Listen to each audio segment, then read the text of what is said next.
প্রধান উপদেষ্টা ডক্টর মোহাম্মদ ইউনূসের সভাপতিত্বে স্বল্পোন্নত দেশ হতে উত্তরণের প্রস্তুতি বিষয়ক উচ্চ পর্যায়ের পর্যালোচনা সভা অনুষ্ঠিত হয়েছে।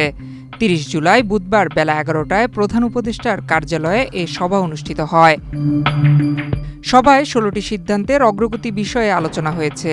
এর মধ্যে জাতীয় রাজস্ব বোর্ড এনবিআর ৪টি, শিল্প মন্ত্রণালয় ৩টি, অর্থনৈতিক সম্পর্ক বিভাগ ২টি, বাণিজ্য মন্ত্রণালয় 3টি ও প্রধান উপদেষ্টার কার্যালয়ে 4টি সিদ্ধান্ত বাস্তবায়নে কাজ করছে। এনবিআর চেয়ারম্যান মোহাম্মদ আব্দুর রহমান খান জানান, এনবিআর ন্যাশনাল সিঙ্গেল উইন্ডোর পূর্ণ বাস্তবায়নের জন্য কাজ করছে।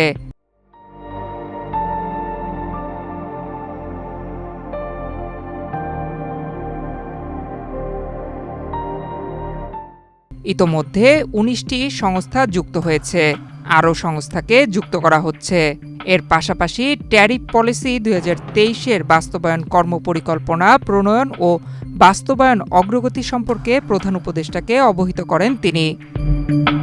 আজকের সভায় তৈরি পোশাক শিল্পের ন্যায় অন্যান্য রপ্তানি খাতে প্রয়োজনীয় সহযোগিতা ও প্রণোদনা প্রদান এবং ম্যান-মেড ফাইবার সম্পর্কিত কাঁচামাল ও এ শিল্পের মেশিনারিজ আমদানিতে শুল্কমুক্ত সুবিধা প্রদান বিষয়েও আলোচনা হয়েছে। সাভারে অবস্থিত ট্যানারি ভিলেজে স্থাপিত ইফ্লুয়েন্ট ট্রিটমেন্ট প্ল্যান্ট পূর্ণমাত্রায় চালু করা, মুন্সিগঞ্জের গজারিয়ায় বাস্তবায়নাধীন ইপিআই পার্ক পূর্ণমাত্রায় চালু করা ও ২০২২ সালে প্রণীত শিল্পনীতি হালনাগাদকরণে কী কী ব্যবস্থা নেওয়া হয়েছে এ বিষয়ে আজকের সভায় আলোচনা হয়েছে। প্রধান উপদেষ্টা বলেন, দেশের চামড়া শিল্পের ব্যাপারে আমরা অপরাধ করেছি, এটার সঠিক মূল্যায়ন করিনি।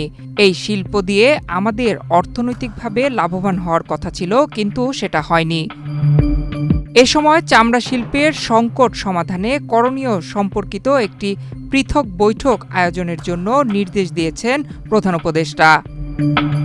এর পাশাপাশি আগামী ২ মাসের মধ্যে এলডিসি থেকে উত্তরণের জন্য করণীয় সম্পর্কে পরবর্তী বৈঠক আয়োজনের নির্দেশ দেন তিনি।